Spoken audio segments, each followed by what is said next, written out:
Hey,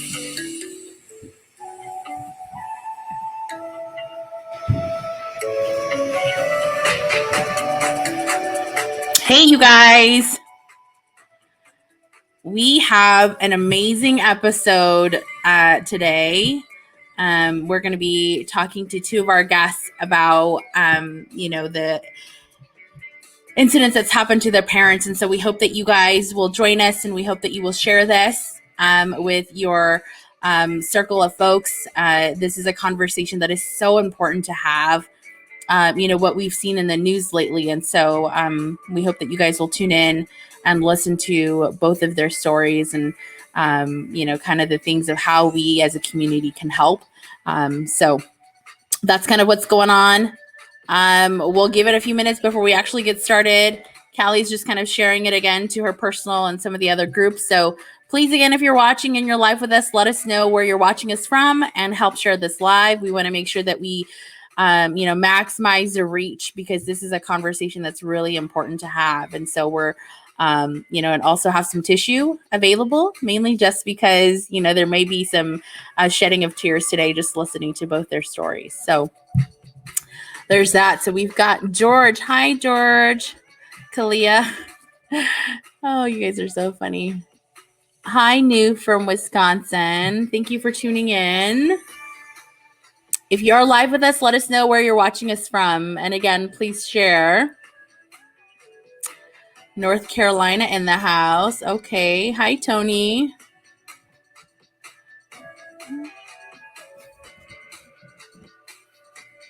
And you guys, I try to fix my internet, so let me know if I'm blurry to you guys, okay? I wouldn't say I upgraded, but I definitely bought some stuff.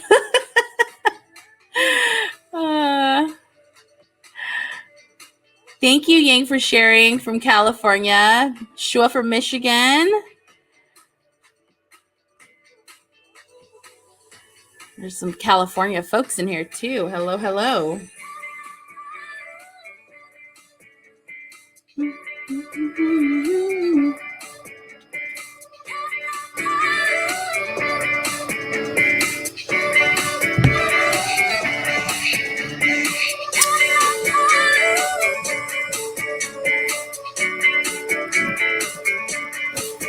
Okay. Callie, you almost ready? Couple more minutes. From Florida. Hi, Sylvia. Thank you for tuning in.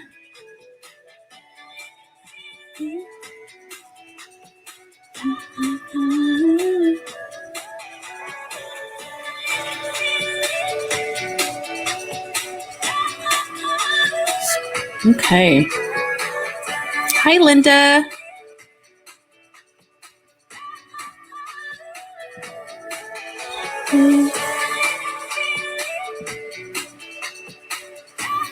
We've got Samantha from Minnesota. Hi, Samantha. Thanks for tuning in.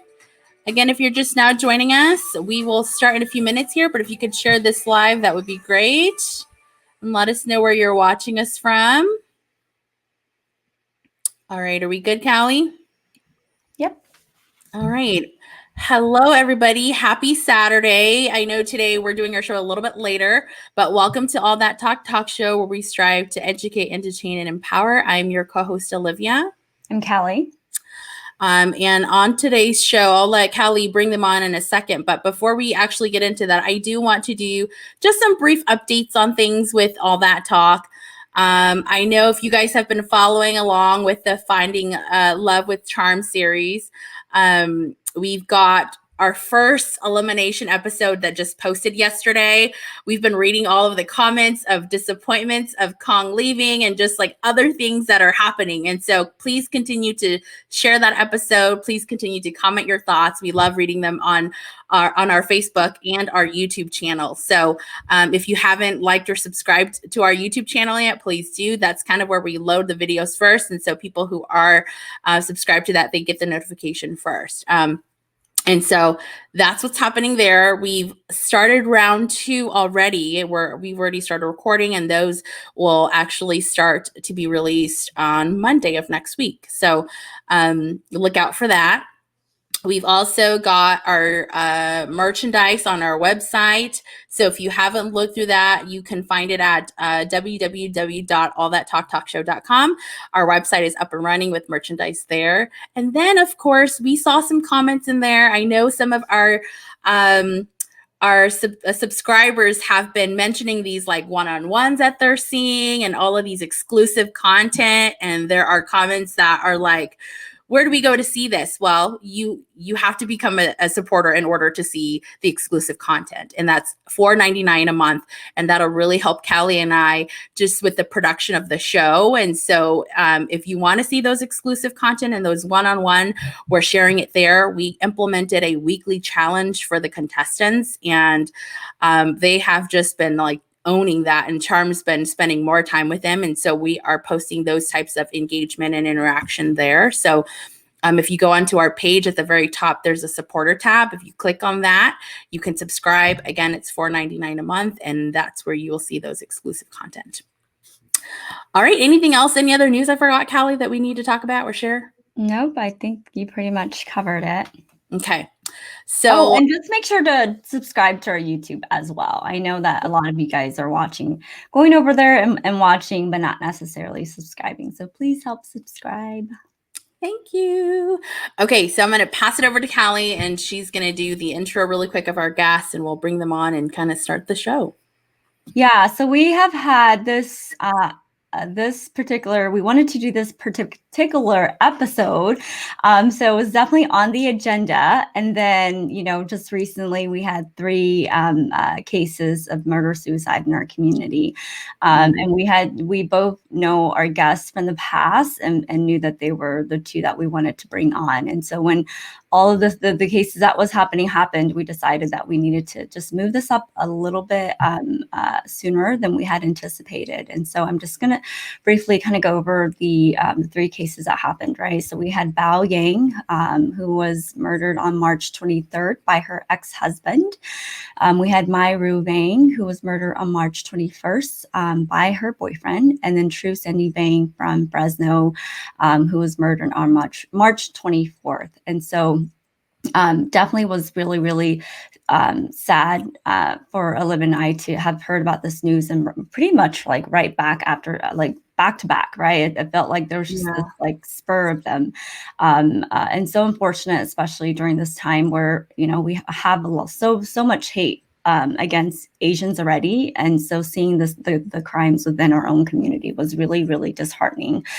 And so today we have with us Gao of Minnesota. And so Gao has a lot of fans. And so Gao is a blogger, writer, and content creator who created Bad Modern Women as a platform to empower and educate on self-love, trauma, and healing and motherhood. Besides her passion, she is also a nurse technician in the ICU and a mama to 2 boys. And she enjoys running, cooking, and eating. And then we also have Mary Mi Tao, and Mary's currently a college student attending Wayne State University, majoring in psychology and double minoring in public health and sociology. She is passionate about giving back to the community and changing problems within those communities. She is working as a teacher assistant currently and hopes to inspire young folks as those who have inspired her. And so please give them lots and lots of hearts for them joining us today, and they're definitely going to tell us their story. And so we ask that you just give them a lot of love, support, and continued prayer. I think that this is something that always needs a lot of love and grace. And so we are going to bring them on. Hi, ladies. Hi.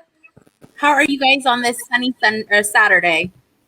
I'm doing well. I got off work this morning, so I'm really excited, exhausted, but I'm really happy to be here with you guys. Good. Thank you. Yay. Hi, everyone. I am feeling very excited. I had a very busy day. I recently got my vaccine, and so I'm excited. Good. Well, awesome. I did get my vaccine as well. I got the JJ, so apparently there's some problems with that. So it's either we'll see what happens. I know. I saw that. I saw that recall of that vaccine the other day, and I like snapshot and I sent it to my husband. I was like, "Which one did you take? Let me know." Just in case I gotta buy more life insurance or something, you know. So he said he didn't get that one, which was good. So Callie, I It's been real. That's all I gotta say. Okay, it has been real. Yeah. Even the flip side. If you start noticing things, make sure you let me know. I might just draw. I don't know if I'll have time to start noticing things. I think it might just be like here now and gone. All right, so let's get to the program today. So today, the topic is murder suicides in the Hmong community. And of course, Olive and I are not experts. We are not psychologists. We are not, activists in any way. Today is really a sharing of Mary and Gal's story, and then just really just personal opinions of where things has happened and where we see things going. And so definitely chime in. If you are an activist, if you are in this line of work, domestic violence, anything of that nature, definitely chime in and please give us your thoughts. If you have questions for the ladies, definitely ask them, and we will try to answer what we can. Otherwise, I think we wanted to start the show of just both of you telling your story. I know that both your mothers have been impacted in this, and so if you would just share us your story and when that happened, how like what life was like growing up, the aftermath of everything that's happened, to just who you are as a person today. Gal, will you start us off? Yeah.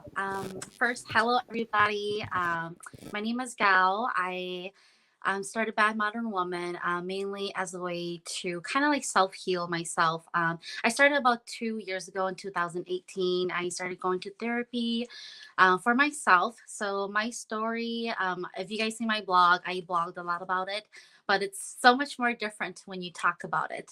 So I just wanted to start off that my mom, her name is Bao Lor. She was murdered by my father in 1997. So I remember growing up, they always had a really toxic relationship. My father, he was really, really abusive to her. So they fought all the time. He was extremely jealous of her. They argued every night. I just remember being so afraid and confused why they're always arguing, why they're always fighting. Um, so my father, he cheated on my mother many times. So he was eventually married to another woman, but he would always return to my mother because she's the first wife. So he would go back and forth between my mother, and they were already divorced, and she was in the process already of moving on and everything like that. So he, even though he left her, he was still extremely jealous of her. So I believe my mom, she started talking and seeing other guys too. So that contributed to his jealousy and possessiveness of my mom. So one night, he just told us that he was taking my mom and that they're going to the store, right? So they went to the store for a really long time. And then he came back home alone. So that's how we kind of knew something was wrong. But then we didn't really think too much about it because, they were always on and off together. And sometimes my mom, she would go visit my grandma or go to like hang out with her friends. So we didn't really think much, but it was just really weird because he came home alone and he just looked really distressed. So the next morning we woke up and my father wasn't home at all too. And they're usually home in the morning. We're all getting ready for school. And also at this time I'm only 5. So I was only in kindergarten when this was happening. So it was, I remember waking up and I just felt really sick to my stomach, like something was wrong. I went to school, and then we came back home, and we still noticed that our parents, none of them were home. So we were like, okay, this is a little bit strange, but we didn't really think much because, the baby making, baby parents look a kuna, they're always at work. So whenever they're gone, we don't think about it. We're like, oh, maybe they're just working, or they're doing, more overtime at work or something. So one of our uncle, he was actually home with us too, and he was watching us after school. So it was me. I came home and I sat on the couch and I was watching Pokemon. So if you guys are millennials, you guys remember what Pokemon is. So I was watching Pokemon, and then my other siblings, it was the three of them, they wanted to go downstairs to just play tag or just play downstairs. It's where we usually play anyways. And at that time, we didn't know that my father committed suicide, and he was in the basement. So he shot himself. It was a self-inflicted gun wound to his head. So we didn't know that at all, and we didn't know that he was down there. So my three siblings that wanted to play, they went downstairs, and then they basically started screaming. Like they were just screaming, oh, dad is dead, like he's dead. And they came running upstairs, and they were crying and screaming. And then I believe it was my second oldest brother. He sorry, he went and told my oldest brother. He told my oldest brother that our father was dead downstairs. And my oldest brother was really angry. And he was like, don't say that. That's, well, you're so stupid. Why would you say that? That's not something to joke about. So my oldest brother didn't believe him. So he went downstairs as well, and he saw my father down there. And he screamed really loud, and it was just like a huge mess. Everybody was running around and screaming. And then my oldest brother, he came back upstairs, and he told my oldest sister, who is the oldest of us seven, because there's seven of us. And he told her that our father is dead downstairs too, and she didn't believe him. So it's like they were like, it's almost like I was shocked. I was so shocked that I was just sitting there watching everybody running around, and it was like I was still processing what was happening.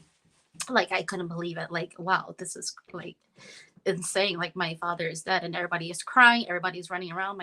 And then my oldest sister, she went downstairs as well, and she saw my father, and she came back upstairs, and they all just started running outside to one of our other uncle's house, because he lived like a couple blocks away. So she started running to their house, and then I got out of the house too, because I was scared, and I ran after them. And my sister ran all the way to their house, and she couldn't even talk. And my aunt came out, and my aunt was like, what's wrong with ya? And my sister, she was just like, couldn't talk because she was so shocked, especially me and my baby brother, my youngest brother, we were the only two that didn't see my father downstairs when he committed suicide. So I know that what they saw was really traumatic, and it's probably an image that's in their head forever. And I don't ask them about it because I know it's really hard to talk about it. And so, my sister, she finally told my aunt and uncle that my father, that he's dead in our basement. He committed suicide. And she didn't believe us. They're elders. They're like yelling at us like, oh, like they always think that we're lying or that we're being dramatic. So she didn't believe us. So I don't know exactly what happened after that, but they eventually called the cops, and the cops came, and they went downstairs, and we because of everything that was happening, we all left the house, and we totally forgot about my baby brother. So my youngest brother at that time, he was only 2. And I think he was so scared of what was happening because nobody was home. I believe the cops, they went downstairs and they found him down there. So I don't know if he remembers that, or if because he's so traumatized that he that his memory is blocked from that, but he doesn't remember any of that. But the police found him. They carried him out of the house, and ever since that, me and my siblings, we basically lived from family relatives house. We were house jumping because nobody it's really difficult at that time in the 90s to take in 7 kids, especially when everybody is trying to fend for themselves and trying to survive. So we were always house jumping. I remember we lived with one cousin for like a couple of weeks, and then we will move on to our uncle's house, and it's always like we're like house jumping. And then my grandma, she finally decided that it's probably best if we split the Pichalina, because there's just too many of us and no family was willing to take in 7 kids. So me and my youngest brother, we stayed with one uncle, and then my other siblings, they stayed with another uncle. So we ended up getting separated after months of house jumping with different relatives. So it was that was also another another experience that I had to grieve, being separated from my siblings, because I was the only girl that was away from my sisters. So I felt like I was alone, like I didn't want to be wanted, like I wanted to be with my older siblings, because when you lose your parents and you have older siblings, it's like they're like your mother and father figure. So I was not happy about the separation. I was really sad about it. It took a while for me to get used to it and to like really understand that I'm by myself and that I'm the oldest now to my youngest brother. So I feel for being the oldest, because it's really difficult. You have to be that mother figure. You really have to be strong and be almost like you have to hide your emotions and be strong for the younger ones, because they're crying, they're worried, they're traumatized, they don't know what to do, they don't understand exactly what's happening. So I became the oldest to my baby brother, living with my uncle and my aunt that raised me. So ever since then, we've always been separated. We try to hang out here and there, and we're really close, and we do our best to connect and talk to each other. But most of us, we're all married now, and we all have kids. And my most of my siblings, they all live out of state. So we talk almost every day. Me and my sisters, we talk every day, and we're really close. And I love them so much. But we do the best we can with the life that we created, and the life that our parents left us behind. And it's just really hard, especially when we have our own kids, and we think about how we don't want to repeat these trauma. We don't want our kids to experience the life that we experience. So yeah, I guess that's basically my story, and in the best way that I can summarize. Can I ask a couple of questions before we move over to Mary? Yeah. So I'm curious, like, was the, like in Hmong culture, typically like when there's problems between like spouses, the community gets involved, and like muhai and all that stuff. Did that happen with your parents? Mm-hmm. Yeah, I don't remember how many times, but they met with the Launa. So it's mostly my grandma, my uncle, Picadaho, and my our Vang side, my dad, he's a Vang. So they're always telling, him to and telling my mom to like, and just basic things like, oh, listen to your husband, respect your husband, like, especially when in the 90s when we're all suffering and it's sunny, right? So I think the biggest factor is, if you leave your husband now, what are you going to do? You're, it's sunny, but no, what are you going to do? Like, you got nowhere to go. You got no place to go. It's like, I feel like, in the 90s, it's even harder to leave your marriage, your abusive marriage, because there's really no support system and there's really no resources. And everybody back then, there's just it's like they're really just based on surviving, like financially, socially, just really trying to survive, So I know that my mom, she wanted to leave many times, but she couldn't because my grandma didn't support her. Nobody supported her. She didn't have any support system, and she didn't really have a lot of friends. She, because my father was really jealous, so she never really went out very much. She didn't really have a lot of friends, but she had just very few friends that she was really close with. And I think she just mostly spoke with them, and they couldn't really help much, especially in the situation that she's in. So I feel like it just got to the point where when my father finally married his second wife, that's when they're kind of like, oh,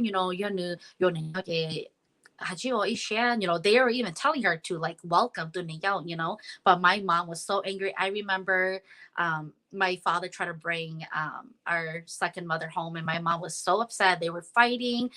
It was just like a huge mess. So I think ever since that happened, my mom, it just really like gave my mom courage to like, what, I don't care about this anymore. I don't care what you do. I'm just gonna leave. So that's when they, got a divorce, and then my mom was trying to move on, but my father he's so jealous that he can't let her go. It's like, mom, I feel like it's like, oh, I can cheat on you. I can be with all these women, but you can't cheat on me. You can't move on. You can't do this. You have to remain loyal and faithful to me because they have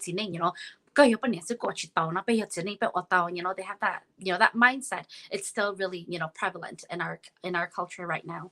So it was very hard for my mom to leave at that time. And then you didn't go into, so your mom's body wasn't actually discovered until 2 years after. Can you talk a little bit about that, about after your father's death, and then the events that led to your the discovery of your mom's body? Yes. So, yep, that was 2 years. So my mother's body was discovered. It was by a lake, and it was discovered by two Boy Scouts.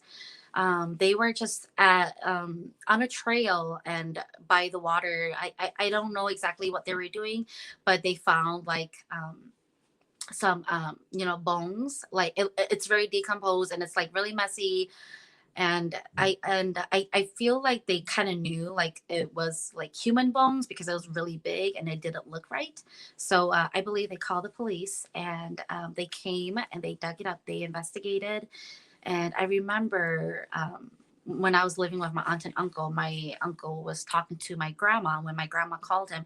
And that's when the news got to my grandma and all my dalo and my family members that our mom body was discovered, that they did the investigation. They did a DNA testing, and it was my mother's body. So that's when they were able to give my mom's bones the rest, the rest of her, what's left of her, to us. And we did a funeral for her. So when we did the funeral for her, we just laid her bones, in in the coffin, and then we did a funeral, and we were supposed to send her away, but because of the situation was then because she was murdered, and because it's spiritually it's really really messy. I feel like nobody wanted to take responsibility for it because they didn't want that, like, I don't know how to explain it. They didn't want that negativity or that curse to fall upon them because of the mess that my parents were in. So when we did my mother's funeral, they didn't really properly send her away. So that's why just this year, this past February, we had to ordain for my parents, especially for my mother, to send her off because there was just a lot of spiritual activity, a lot of things that were happening, regarding my mother's spirit, because she was really angry and she didn't get a proper burial because she was murdered and she was, buried at the side of the lake. So it was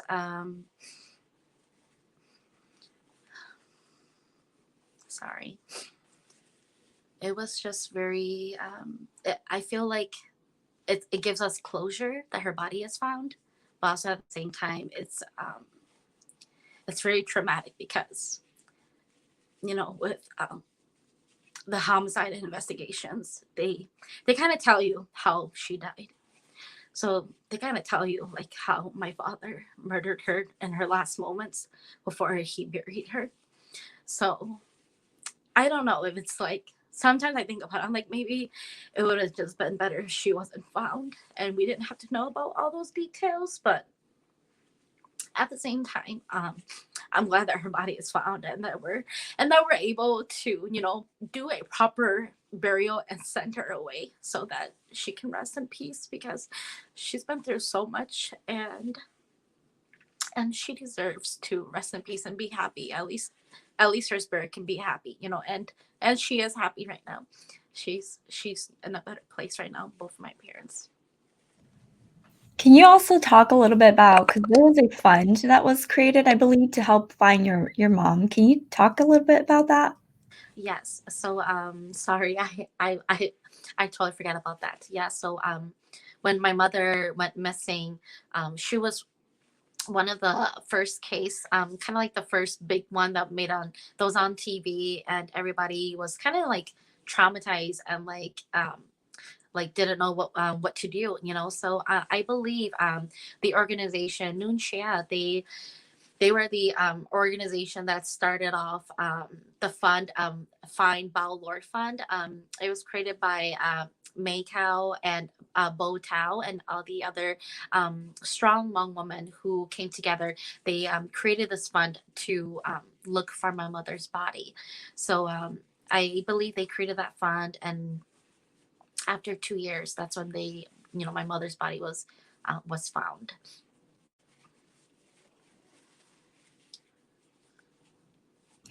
And then as far as so then you guys stay with your mom's side of the family after, correct?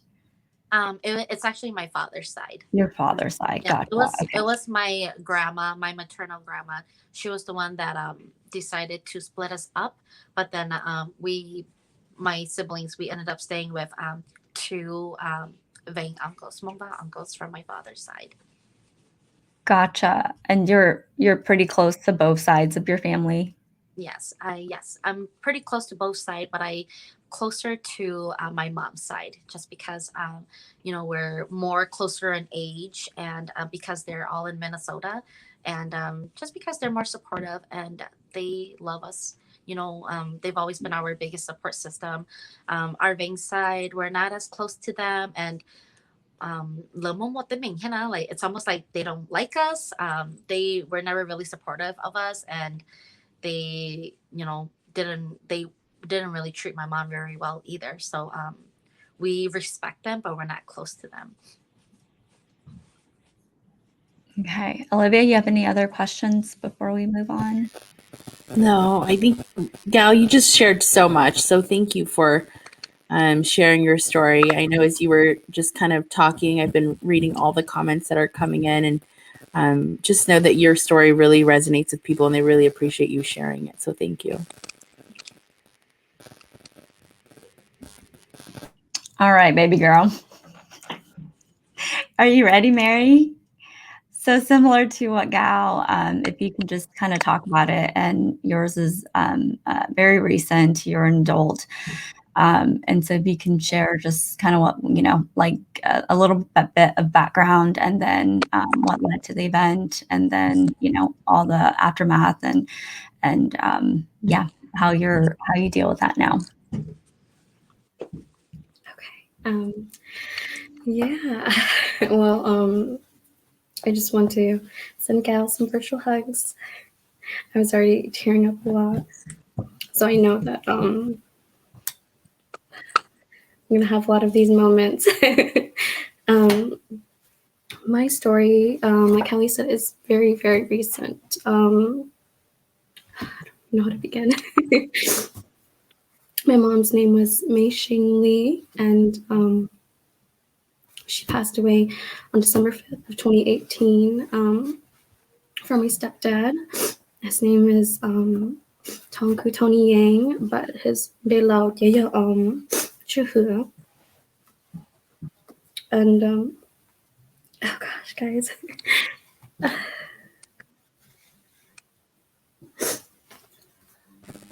Take your time, sweetie. Take your time. Like I said, I grew up seeing a lot of domestic violence in my household, and I think it's like in my earliest memories too. It's really what I know and it's what I've seen. And growing up, I remember always protecting her. I was in the middle, trying to like stop it. So it wasn't anything new. And you always hear people say, you know, the community about murder suicides, but it hits different when it comes to you. But the night that it happened, I was away in college. I went to Sonoma State University, and I had a gut feeling too. I was at work because I was working in my first semester in college, and I was walking home, and I just thought, oh my gosh, like, why is it such a weird night? You know, like, why does the breeze feel so weird, or why do I just have this like really irky feeling? And I got halfway to my dorm, and I looked at my phone, and I saw a million calls from my grandma, from my relatives in town, and from my boyfriend at the time. And I was just so confused, like, oh my gosh. But in my heart, I knew something had happened. And so I was just like, oh my gosh, well, let me just call, let me call my boyfriend back and, you know, just see, you know, like how, like what's going on. So I called him, and he was like, Mary, an accident happened. I thought, oh my God, like I just broke down and just, what do you mean? Like, what's wrong? And I just said, like, is she okay? Which is so crazy because like I didn't even know what's going on, but I knew that something had happened. I just said, like, what's wrong? Like, what's wrong with my family? Or, you know, is something happening? And he's like, your mom is gone. And I just said, no, like, is she at the hospital? You know, like, she can't be gone, you know? Like, she's probably hurt, but, you know, she can't be gone. And he had passed the phone over to his mom. And she was like, Mintaya. She's like, she'll not get you poke junto. Just broke down.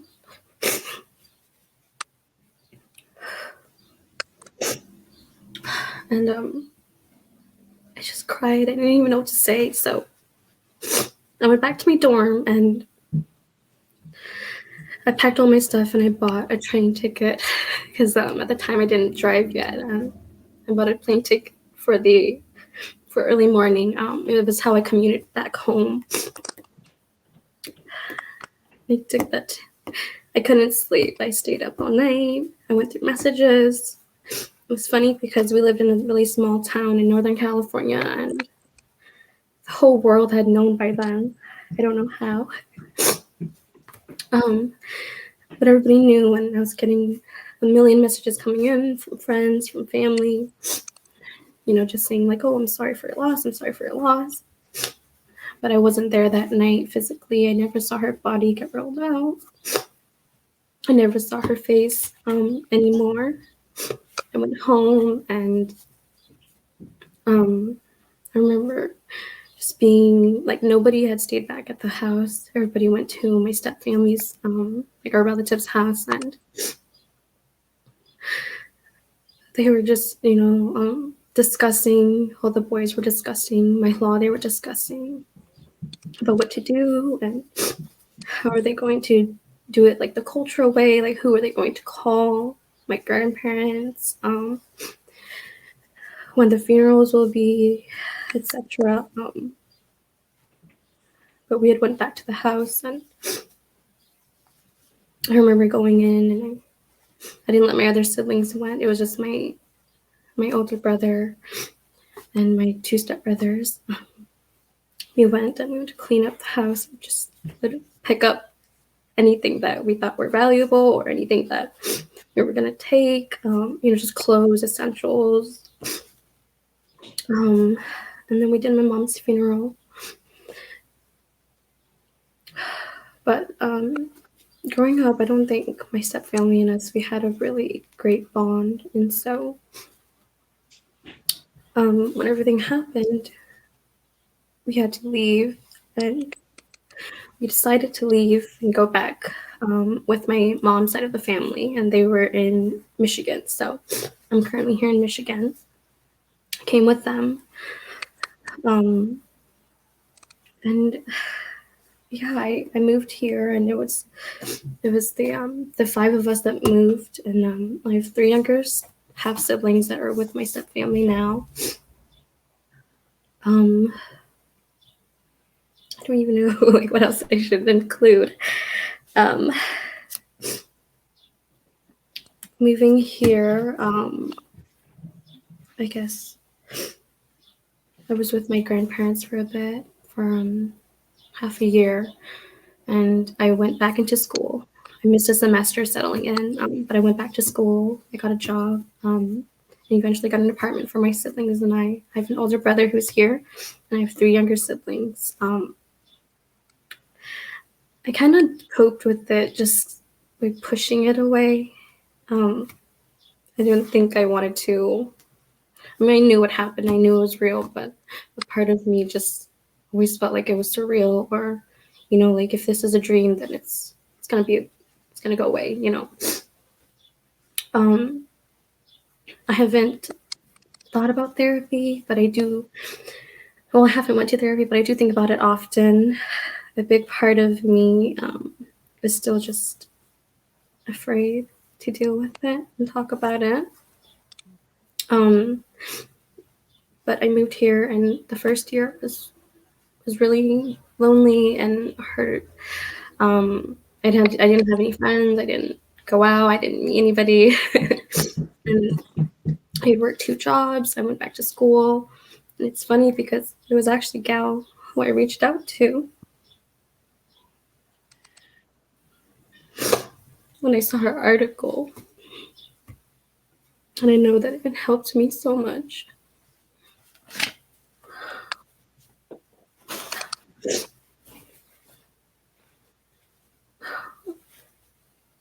I'd emailed her and I told her that I lost my mom. And I think that was the first time I'd ever said it. I lost my mom.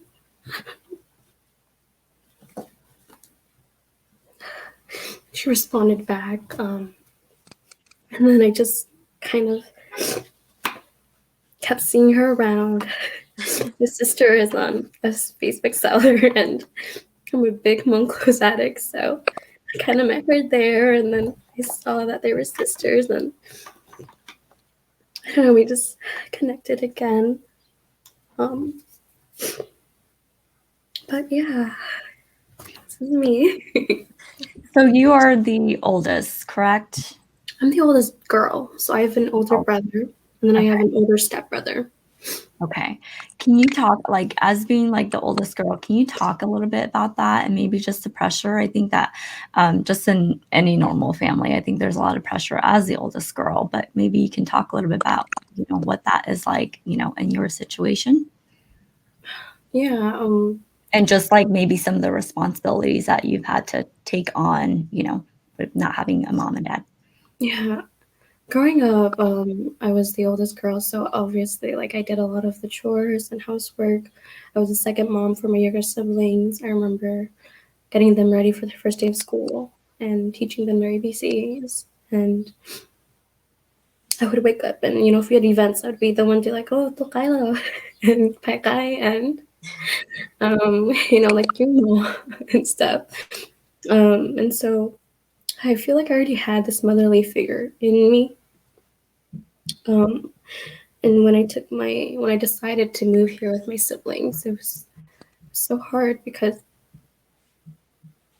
I didn't want to leave my 3 siblings over there, especially when they're the ones that I remember taking care of from like birth. But I still do try to get into contact with them, with my family. It's still very hard, and there are still some tension. But the anger that I felt at the beginning, eventually I think I forced myself to really think about it and sit down and ask, like all the pain that I'm going through, I think they're going through also. And so I can't harbor all that anger forever. And instead, instead, build love instead. So I still try to, keep in touch with my stepbrothers and my half siblings over there. We grow up together, so there's no hate or anything. We just aren't like that. We don't talk every day, like get on their siblings. But yeah, I feel like when it happened, I knew that I have to do something, and I have to stand up and really hold my ground, because I wasn't one to keep my mouth shut either. I'm a little rebellious. I know that when things happen, I'd always be like, "Oh, don't do this," or "Don't hurt my mom," or like, "You can't do this to me," or "You can't do that," But yeah. So, so you talked a little bit about therapy, so I do want to go into that. So Gal, have you seek therapy, and have you felt like if you have, has it helped? Or, I know that you have your blog, and I think telling your story is very therapeutic for you and for others. And so, what are some ways that you've dealt with the things that has happened? I feel like because this my losing my parents, it happened so long ago that I had all these years to think about it, to cry, 过了，就share um but I feel like going to therapy, it really that's when my healing truly started, when you talk about it, kind of like we said, Mary. Sometimes we don't want to talk about it because we don't want to think about it. We don't want to think about the painful reality that we're constantly living, And I remember the first time I went to therapy. I talked about it and I just cried and cried and cried and cried. It's like you just cry to the point where you just cry so hard that it's almost like you have nothing left to cry about. You have nothing left to um, say, when you are talking to your therapist. So I feel like going to therapy has been the best thing I've ever done for myself, mentally, spiritually, emotionally. It's not, and I do want to tell, if you're watching this, you don't have to experience big trauma to go to therapy. It can be anything small, it can be anything big, it can be anything that you want to talk about, to process your emotions, to think about, why you feel the way you do, the life experience that you have. So, going to therapy, it not only made me reflect about the traumas that I had with my parents, but also the traumas that I have along with motherhood, and with all the relationships that I had with my own personal experience with domestic violence.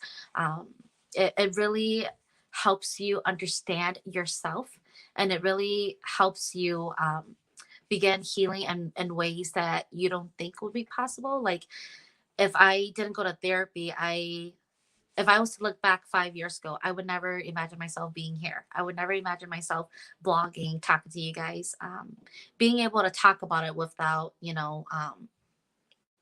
without like feeling guilty, feeling so much shame.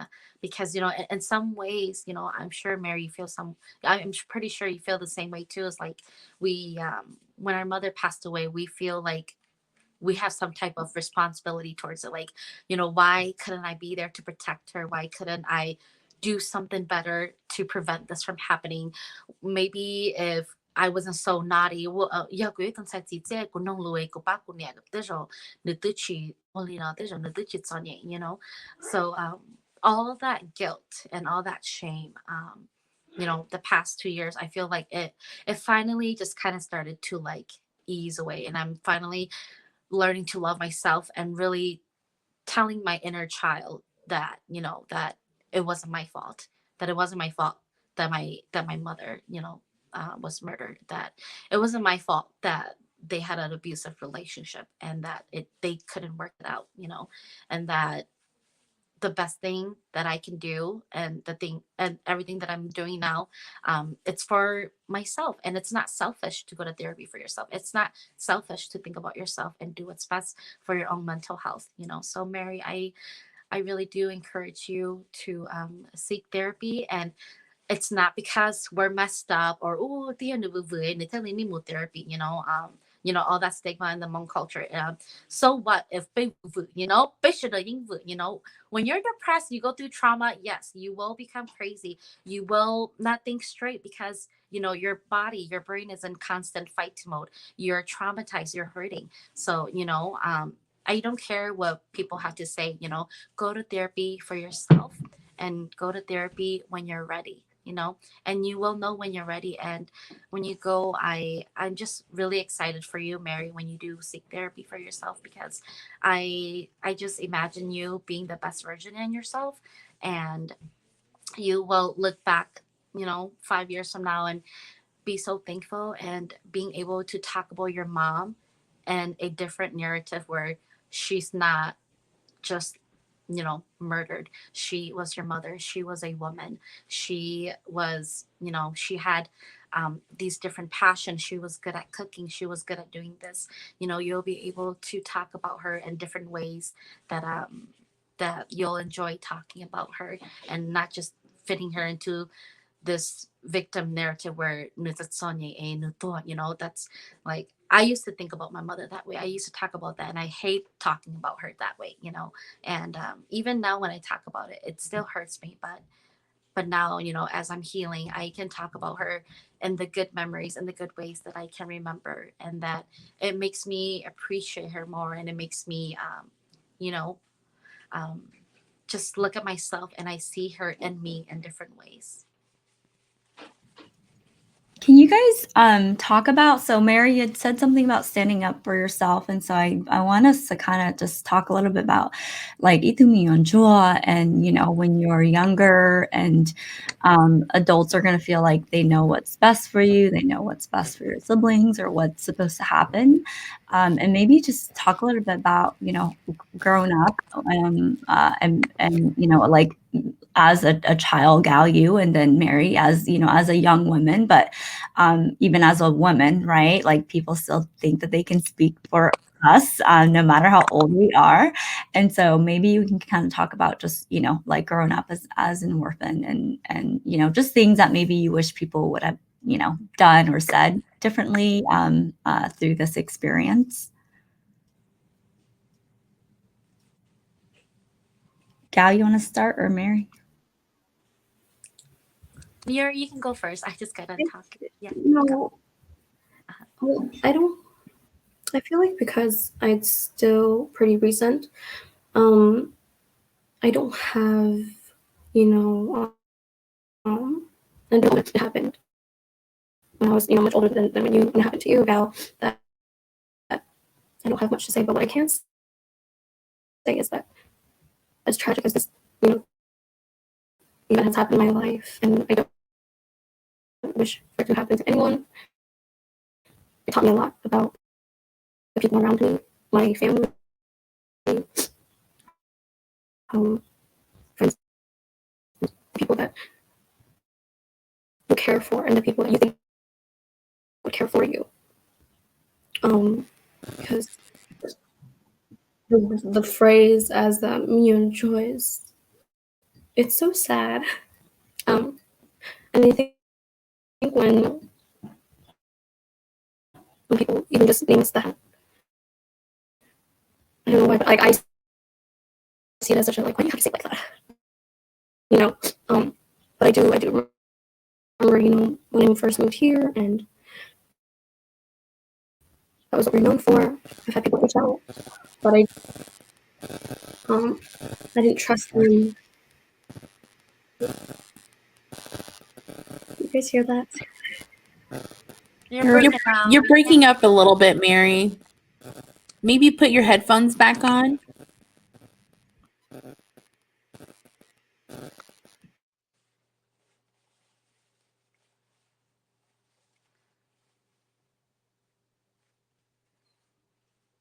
Can you guys hear me now?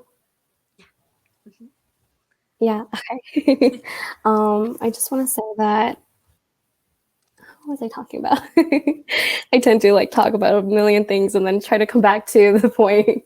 But just being called like an orphan, and I want to like point out a specific point in Gal's article. One of the things that like we won't be able to trust anybody, and I felt that because I didn't know who to trust. I think that when everything happened, Mary? I was really gullible.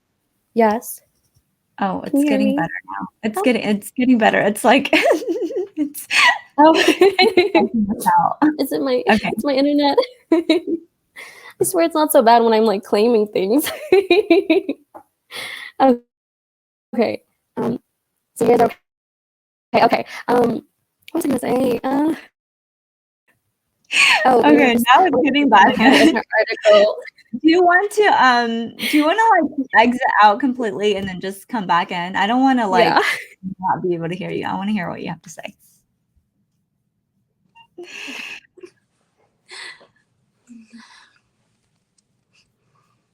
All right, let's see. Thank you, everybody in the audience, for all of your just being so supportive. I think that a lot of these things, I just like hearing these things because I think we sometimes feel like, like we don't always say the things that we feel. And I just really appreciate everybody's comments and just the support that you were showing Gal and Mary. Yeah.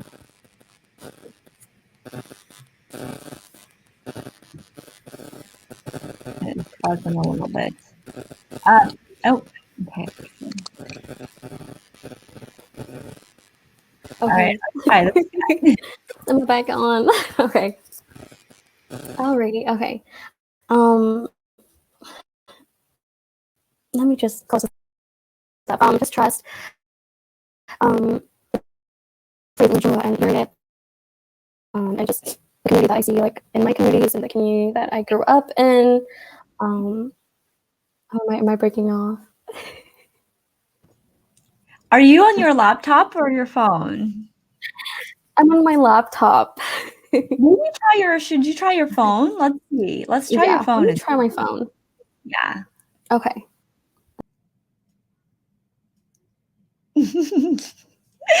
Thanks, everyone. We want to hear what Mary has to say. So I know technology these days, right? So Phones are amazing. I love the quality of the phone. yeah.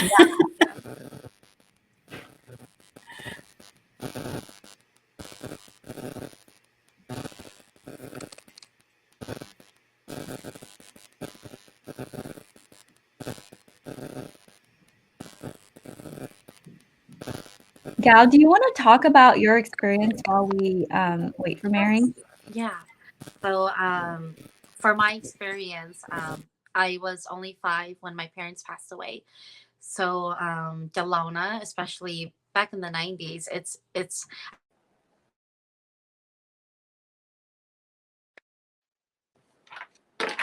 they always feel like they know what's best for you, you know. So it's really hard, kind of like what Mary's saying, you know, everywhere you go, mong bảo you lo, they're always like, oh, cái ấy thì mình enjoy, you know. I think the biggest sorry, I feel like the biggest stigma with Minyeonjo is that you know, they always say you know, like, oh, like I always hear the law always like, oh, if you're gonna marry, có chỉ cho dối từ mình cho, cause nếu chúng mình mất gì, you know, có việc cho nhẹ, nếu chúng mình mất gì có khả năng ôi từ ninh trong, you know, so there's always this huge stigma like, oh, because bây giờ mình cho, bây chỉ bảo sa, bây chúng mình mất gì, bây chỉ bảo ổn định, bây giờ cho nhẹ, bây chỉ dùng, bây chúng mình lo, you know, so it becomes very degrading and it's very very sad because like tôi chỉ bảo you là literally like they know that good at me on show, but they don't even personally know you, and they're already judging you so much and assuming the worst about you. Like I always hear like, oh, your life is not gonna flourish, you know. You know, like they always say, the apple does not fall far from the tree, so it's almost like they're cursing you, like they're not seeing the best in you, and they're cursing you, they're assuming the worst things about you. So it was really hard, especially for my older siblings, because so they hear it all the time, and it's like, go okay, and monkey, they love to gossip. It travels like thunder, like lightning, so go okay, so when I got my divorce, they're like, oh, có rồi chị tiền, có rồi muốn đâu chị thì nữ mình nhận cho nữ cho nhỉ, nữ chỉ muốn chỉ có cái nữ luôn nên thế rồi nữ luôn nên thế, muốn chỉ tranh, so when I hear that, it's just like, it doesn't even hurt me, but it's almost like, why would you bring up my parents, into my own mess, like, why would you talk about my divorce and say it was because of, my parents, that's why I'm like this. So it does hurt when they say those words to you, but also at the same time, it's like, it just a constant reminder that that not much has changed much in our culture, and that there's still this negative stigma and judgment that's passed on to Jonah. So I think that's the one biggest thing I do want to advocate and talk about, is just to change our perspective and how we view orphans in the community, or just orphans in general.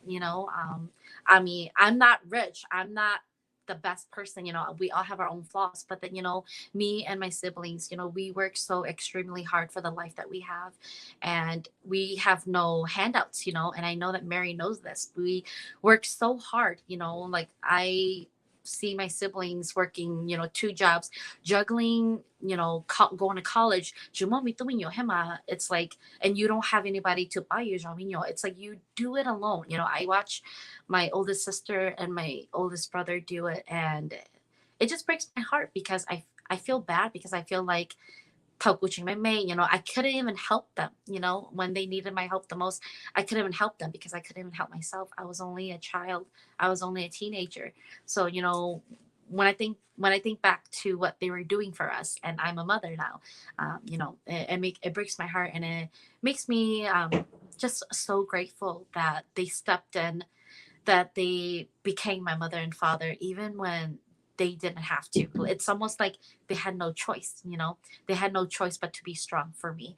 They had no choice but to take care of me and to do what's best for us, so it's sad, hearing the word "minyonjo," because I always tell people, you don't know how sad that life is until you live it, and it's something that I would never wish upon anyone, and it's something that I never want my kids to experience ever, or don't want anybody to experience, because it's hard living a life, seeing other people have their mom and dad on Mother's Day and Father's Day, and you don't have anybody to call on those days. And every time Mother's Day comes up, because Mother's Day is coming up, I go visit my mom, and I still cry. Like, I'm so old. Like, you do you still cry for your mother. It doesn't matter. It doesn't matter how many years has passed. You will always miss your parents. You will always think about them. You will always cry. Go no lo, cause that's how good go. Có nhớ share là cái sao cho cái này cái gì, có chậm mình nhổ mò là cái sao cho cái này cái gì, chúng mình tự bảo you tự chậm mình nhổ, chúng mình tự so you don't because you don't have a mom and dad. So it's a really sad life, but at the same time, it's a blessing in disguise. It teaches you to really be strong, to really to really be strong for yourself and be strong for your siblings. And I don't know I don't know what else to say besides that. Yeah. Mary, do you want to try again? Yeah, let's try again. Can you guys hear me clearly? Okay. Just what Gal said. Being like an orphan, I feel like people kind of see you as less than, or I feel like they see you with less respect, or with no respect, because you don't have anyone to back you up. You can say things because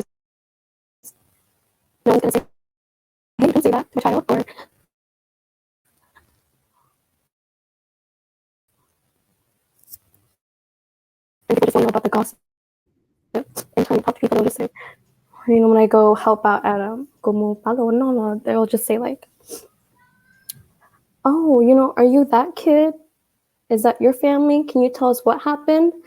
Oh my gosh, how many shots did it have, to your mom? And how many, like, how did it happen? Where were you? Things like that. That I don't know if they know that asking it that way, or maybe if it's just me taking it in that way, but I don't. Yeah, it's just like a negative feeling. And then also just every time I think when you do something or you get help, I think they expect something in return, which is why I think I've come to really do a lot of things on my own.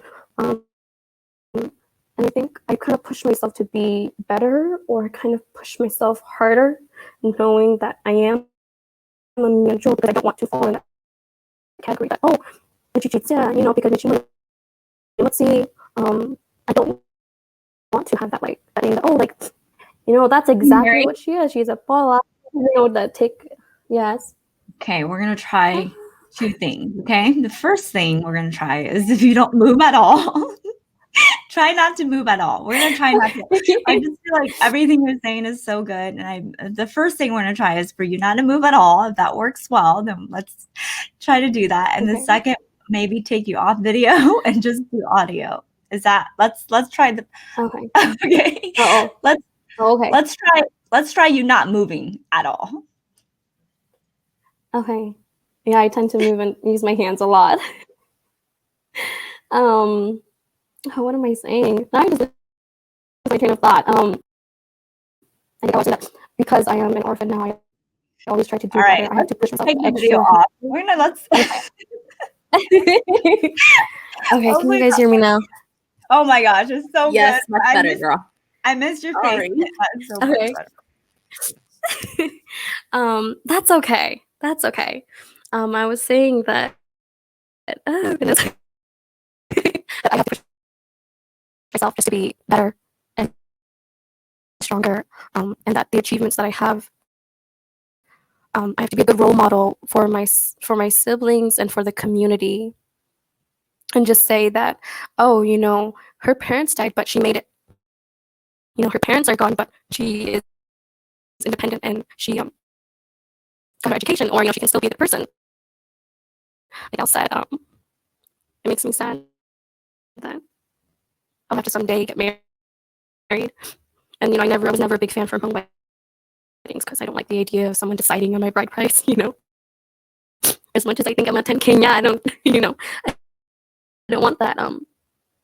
And but the thing that I love is just getting dressed by your mom, and now that she's not there, it's like, oh well, maybe I don't want a Hmong wedding, And I'm worried that someday when I give birth, she won't be there, or someday when it's her birthday or Mother's Day, she's going to really celebrate with. Every achievement I have, every downfall that I have, I won't be able to call her or talk to her. But as an orphan, I would just say that maybe the community shouldn't. I don't even know if this is going to work, but we're such big gossipers, and we have such negative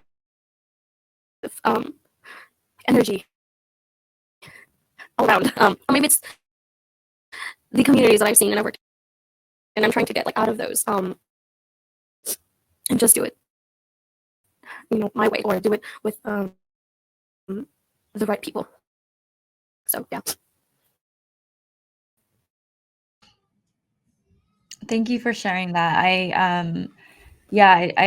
always, I think it really is up to all of us to be part of that, of speaking up. I think that sometimes it's like when you want, whatever your situation, and I feel like people always find a way to just say the meanest things that really hurt. I think it's really all up to each of us to step up and speak for people, because just because you don't have parents to speak up for you, I don't know why, I mean, I think anytime people are hurtful, it's from their own issues and their own things that they're dealing with, that they even say stuff like that, right? But I think it's all up to each of us to speak up and for people, and that's important for our community. Otherwise, yeah, it's like negativity seems to be loved in our community so much.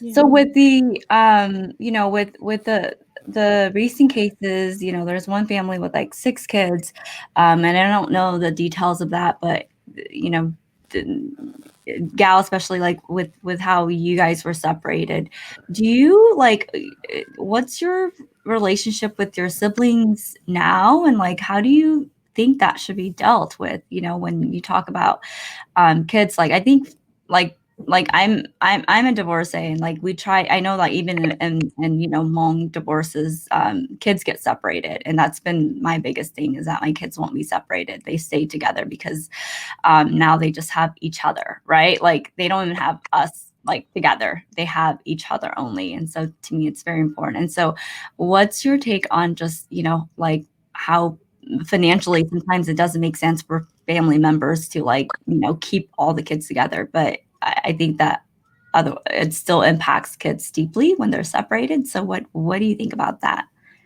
Yeah, I am a huge advocate and believer in keeping all the kids together. I feel like even if it's two, three, four, go ling law, you know, we have to do our best. If it's our own family, even as a community and activists, we have to do our best to keep all the kids together, especially when they're very young, because children, we have a tendency where it's built in our needs, where we look for our caregivers. So when you lose your parents, the next people that we're going to look for are our siblings, the people that are next closest to us. So for me, in my example, when I knew that my parents weren't around anymore, I searched for my older siblings. Like, they're the ones that I was like, okay, if I need something, like kuni yokanya kuni orachila kumurala. So, I ask them, or I search for them when I'm scared and when I'm hurting, or even when we did my parents' funeral. I didn't want to go to anybody. I didn't want to be around anyone. I just wanted to be with my siblings. They were the only people that I searched for after my parents passed away. So I think it's so important for our Hmong community, and just for Hmong people to recognize that the effects of childhood trauma that comes with separating the families. Like you say, talking about divorce, when you're already separating the kids, just imagine when they lose their parents and they don't even have anybody, and you're gonna it's gonna add more trauma and more pain for the kids to deal with. The kids are already grieving. Why can't they grieve together? Why do we have to separate them? So I think if I was in a position of power, or if it was my own family, like my cousins, that, yeah, Linda, let's see, Santa, I would do everything in my power to have them stay together, to allow them to grieve together, to hurt together, to live together and build that bond, because it just makes you so much stronger. I always see families, they have lemon and what's and they're so successful, and they're so um they're together under one roof, but they can't get along at all. And me and my siblings, we fight like every other siblings, but our bond, because of what we've been through, our bond is so strong. Like, even if we live different out of states, we talk almost every day. If it's big events, we will come together, we will make it happen for each other, because that's how much the trauma has made us grow stronger together and make us appreciate each other more. And that, learn to forgive each other, learn to push each other and support each other. Like my oldest sister, like, she is like our mom, so she is so hard on us, like, and she always and I mean, now she doesn't yell at us, but like, her words are so like harsh that it hurts your feelings so good, you know. So I always tell her like, oh my god, like go mất buổi chơi like bên mama but it's like you need it, you know. It's like yeah, you flew you high you okay, you know, you got chuyện lúc để cái chị hay na. So you know, I really believe in keeping all the kids and the children together so that they can grieve and grow together.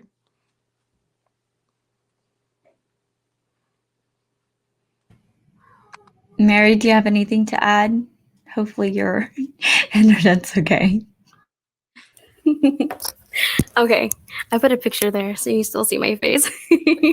But yeah, I just want to say that yes, keep the kids together. I am so thankful because my mom, she did have 2 marriages prior, before marrying to my stepdad. So that's 3 marriages total, and that's a lot of kids. We have half kids. I mean, like half siblings.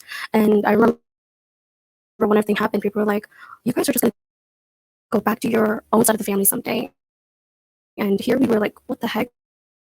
Like, we don't think like that. We don't have in our head that, oh wow, this person has their dad and we hate them now, or they're gonna go back and, you know, we're gonna go to our side. Like, we have a side." And I no.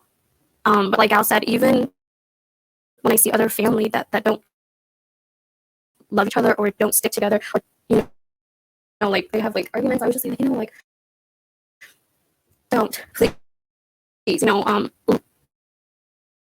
don't try to do that, because I would wish to have a mom and a dad, and I would wish to be in a household and, you know, be in your position where I could make it work, but I can't. I have my siblings and we're so close.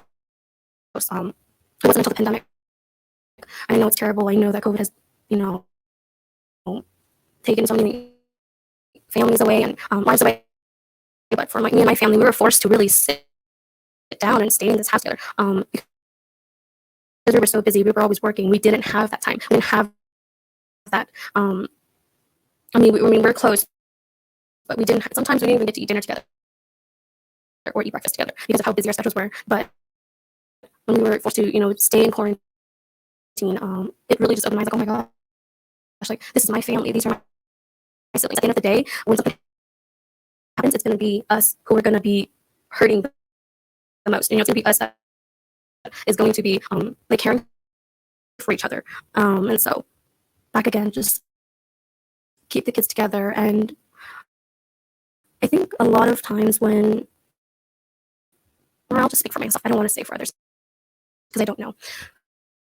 But when everything happened, I think a lot of the people looked at us as kids, and we were kids. But I mean, we weren't dumb. We knew, we went through that. You know, it's our parents that passed. We lived in that household. We knew what happened. And so it would have been really nice to just include us in the decisions and talking to each other and giving us information that was necessary. You know, dates, funeral schedules. I don't know. Staying together, all those things.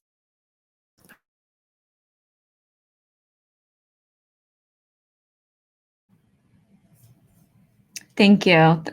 Definitely thank you for sharing that. I think somebody did bring up, you know, about the finances, and I'm right there with you, Gal, in terms of just, you know, like I think as families, we would hope that, you know, like different family members can band together and like provide the financial support so that they can stay together. And you know, I'm really hoping that for the kids from the recent events. And so I'm going to go briefly over them again. So like with the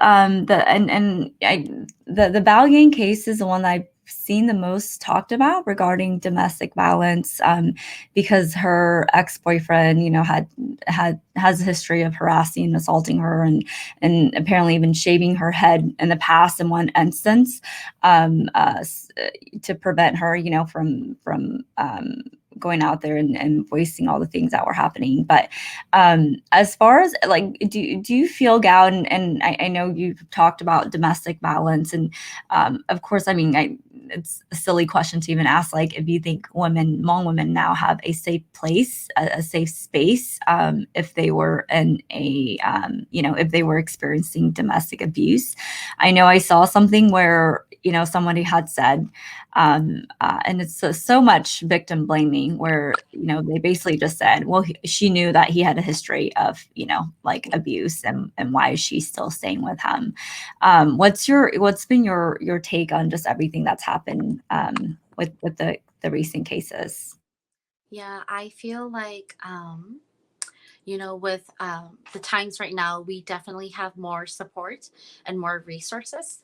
And because we are so much more educated, and we are so Americanized and more modern, so we don't really allow the Hmong culture to kind of hold us back. We're more able to speak up for ourselves, but also at the same time, there's still so much victim blaming and so much shaming, and a lot of it is bây giờ, um mong na the woman elders, our grandmothers, bây giờ po, they're still holding men to that pedestal where it's like it's better to stay in a marriage than to be divorced, like có sự chia con đờ nữ nhỏ than to be single and divorced and tu ni shach tao got, I feel like a lot of it is the way that we still view women. We still view women as a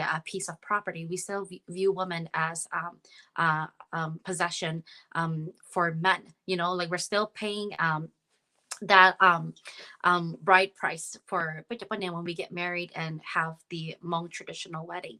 So I feel like it doesn't matter. It doesn't matter. And a lot of comments I see is like, oh, maybe she was cheating, maybe she was doing this, maybe she was fighting back, maybe she hit him too. It doesn't matter if she was cheating or whatever the hell that they were doing in their relationship. It doesn't justify killing her ever. Like you can be as angry as you want, you can argue, do whatever, but it doesn't justify murder ever. So I don't care if she knew that he was abusive. When you are in love, when you love somebody genuinely, you do stupid things. We all have done the dumb things when we're in love with somebody.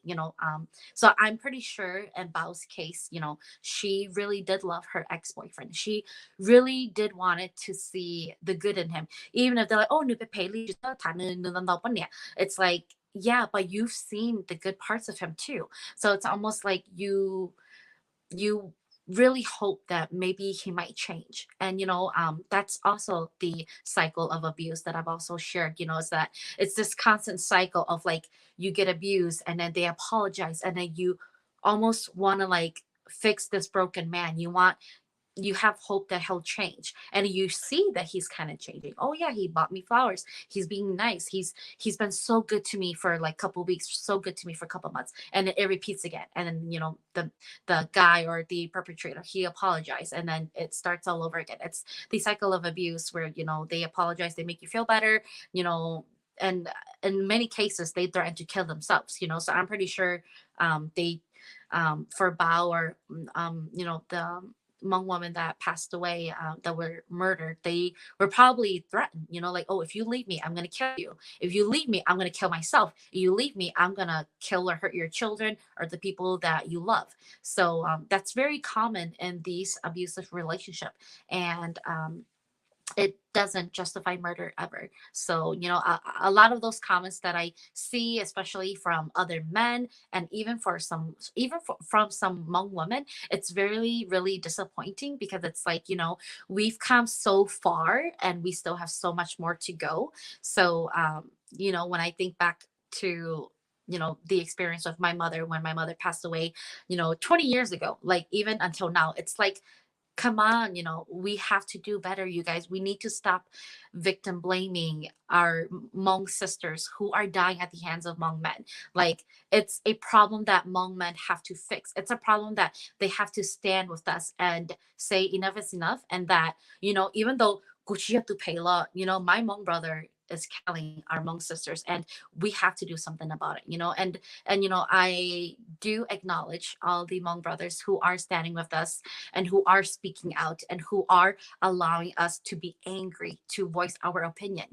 It's like, so what if we're angry? Let us be angry, let us grieve for our Hmong sisters, for our Hmong mothers who were murdered in our community, because it's not something that we should take lightly ever, because as the result from these murder suicides, it's the children, it's the family who has to grieve, it's the children who has to live for the rest of their lives without their mother. So you don't get to have a say and telling us how to choose to grieve and telling us how to live or how to think, or telling us that, oh yeah, she wouldn't have died if she just left the abusive relationship, or if she just listened, or if she knew his history, that she shouldn't have dated. Yeah, I definitely want to speak on the, like the sometimes the Hmong sisters that aren't very supportive, because I think that's very disappointing when, as like Hmong women, we all know what we go through and we all know how it feels. And I think, when you hear, like even like elders, even like women our age, I've heard like stuff where I'm just like so disappointed, like so disappointed in people of just like, wow, I can't believe you just said that. And I would hope that we all stand up for each other as women, and just realizing that there's a lot more to the story than what you just hear or what you assume. So, Olivia, Mary, anything else to add?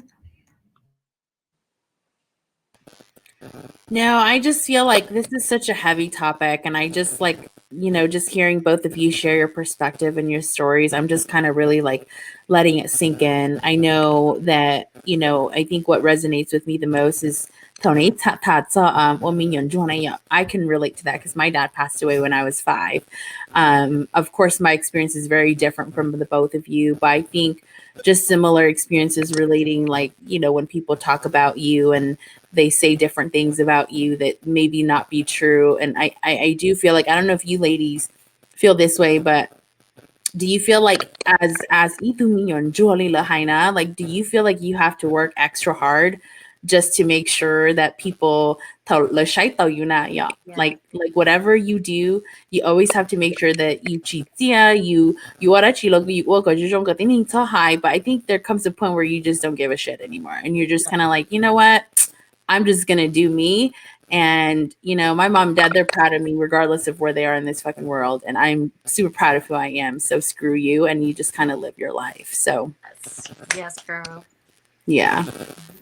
So I love you two just sharing your story, and I thank you both for just being very vulnerable with our audience and with Callie and I. I think we shed a few tears just listening to you, and it's hard. So thank you both for just doing that. Thank you for having us. Mm-hmm. So I'm curious to know. Sorry, I'm not done with the questions. I'm curious to know, like, if y'all have made contact with any of the children, or like have talked to any of the children of the recent event.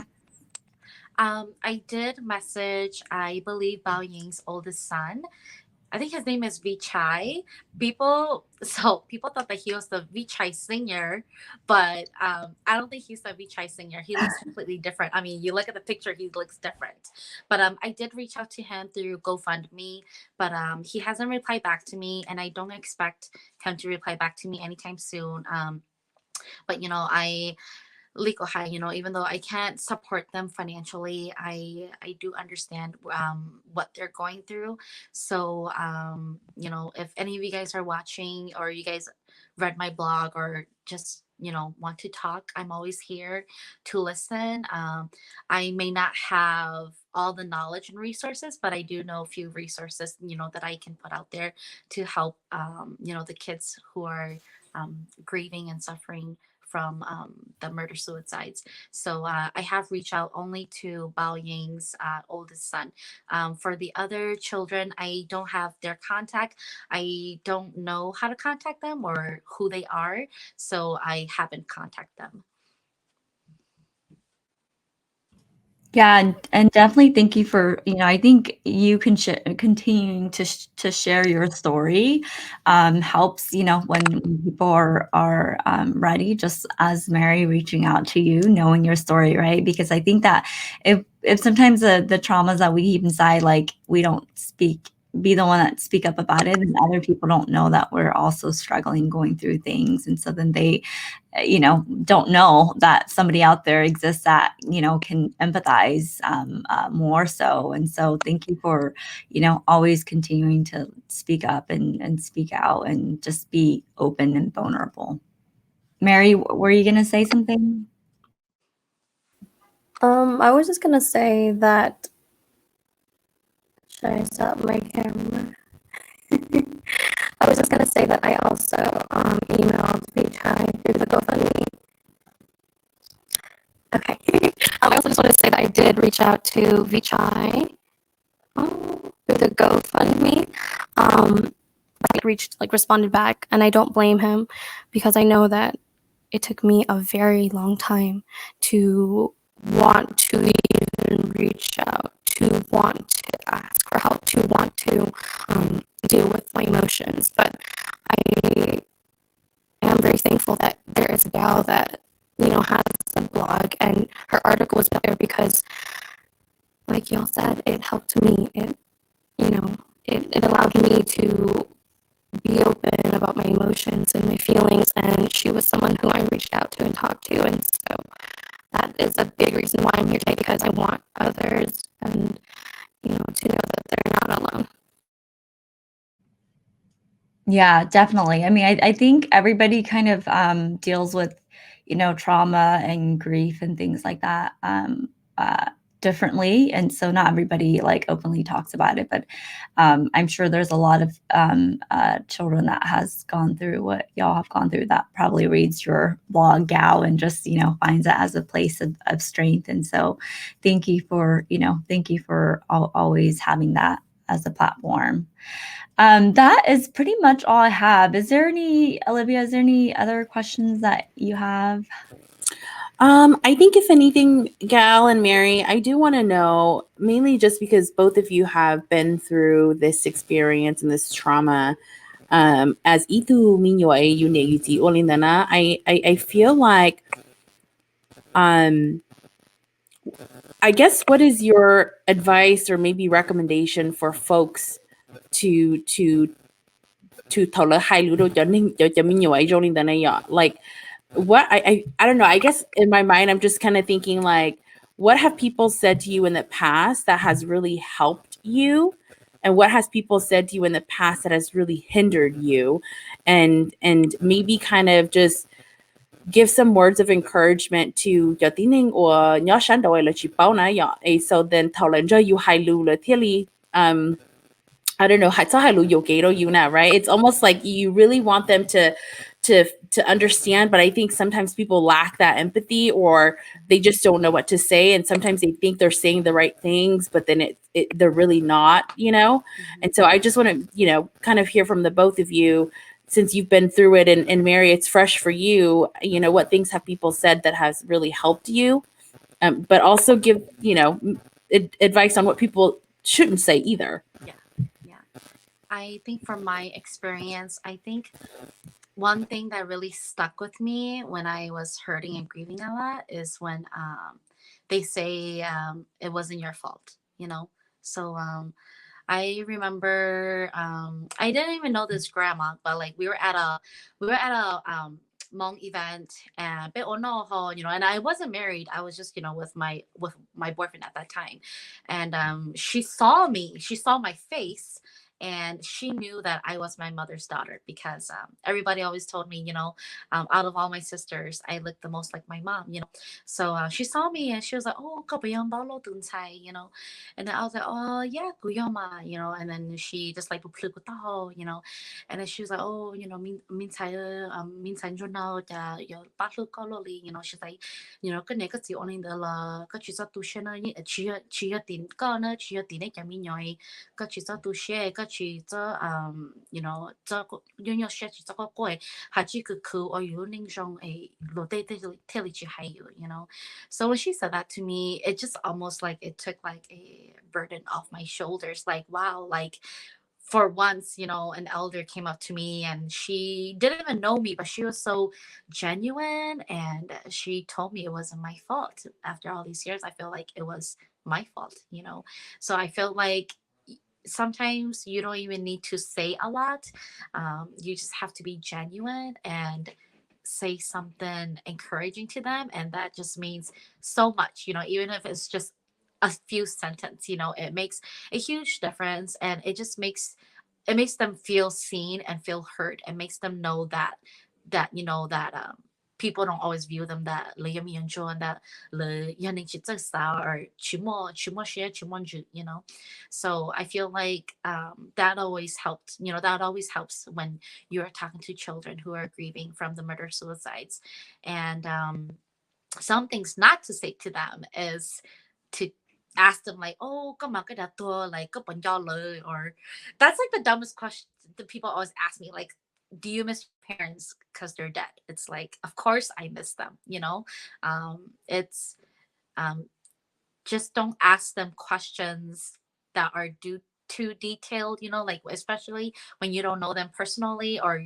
you're not like interviewing them for anything. You know, just don't say anything bad to them like especially when you're comparing them like don't compare them to what their parents did you know the flaws of their parents you know it's not the children's fault and it's not you know the children's responsibility to bear you know so I always hate it when they're especially to the boys you know like my brothers people are always like oh you know like that it's so like disrespectful and so rude and so disappointing to hear like when I hear that I just get so like frustrated and really angry and really upset because it's like you know like my brothers they are you know nothing close to like what my dad has done to my mom you know like they are loving husbands loving fathers and that's probably if anything that's probably something that they work so hard not to be you know so yeah I say every time you talk with you know the individuals or children who are grieving and hurting from the murder suicides that happened to them you know always be considerate always be thoughtful and be encouraging and just be genuine when you talk to them because you know we can feel it when someone's genuine or not you know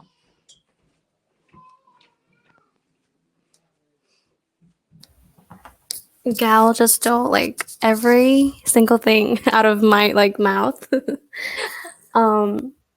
Yeah, I wrote genuine. I wrote, but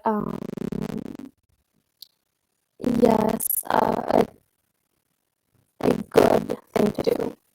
Something that Gal also said is just we can tell when someone's being genuine. We can really tell when someone, you know, like you and they care for you. And it's those words, those simple words. It's not even you have to throw me a celebration or you know do a big old jingle bell or do a big old you know thing and you know donate $1 million. I mean that'd be great, but you know it's those words that are so meaningful that I keep in my head that oh wow, this person doesn't see me as an orphan and from a very toxic household.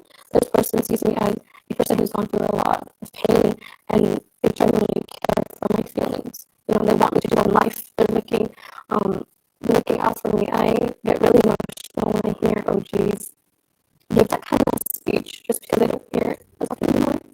And so whenever I hear good words, it makes me really, really happy. And I don't know, I guess like I said, sometimes when when you're the like elder, they know you it's out of love, and you can tell. So I actually appreciate that. And then something to not do is I think when you keep asking the children to repeat this like the story or the death of the parents. Oh, where were you at? How did it happen? How many shots? How many like how many bones were broken or specific details because I know that I wasn't ready to continue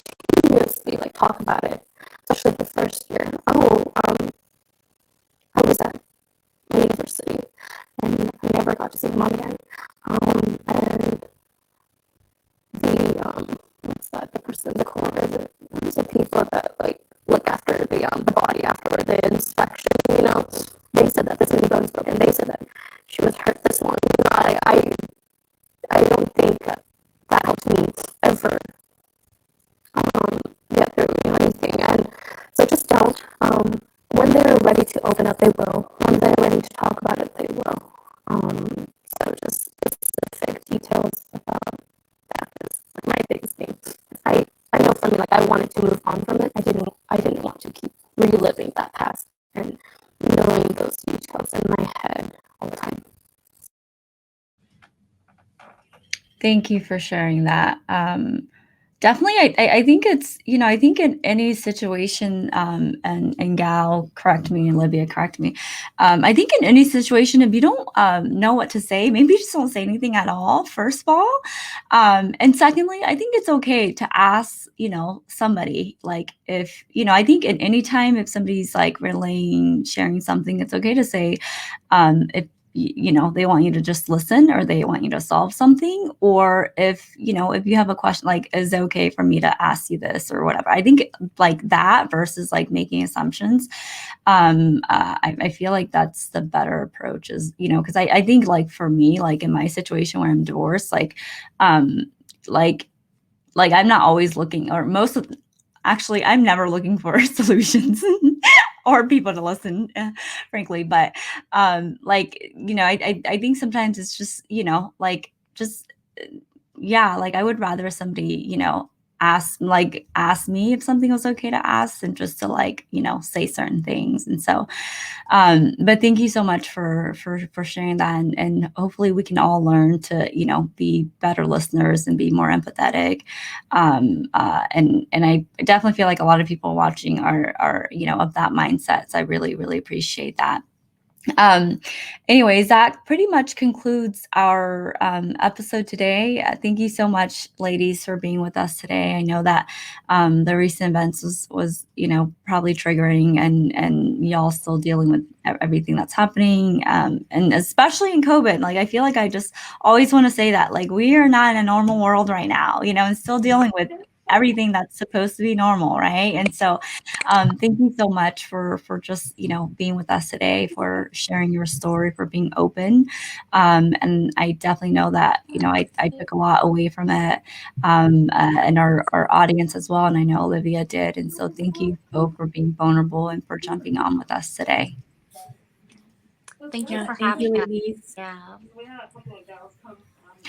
And of course, thank you to everyone that tuned in. So, of course, here all that talk, we believe that conversations drive change. And today was definitely more of a just telling stories. It's not, you know, we're not here to resolve any, you know, domestic violence or murder, suicides. You know, there are just some things that are just going to happen in this world that we all we can do is like have that human connection, and be able to sit down together and to grieve together and to be together. And so thank you to everyone that was with us today. We really, really appreciate you, and we will see you all next time. Bye. Bye.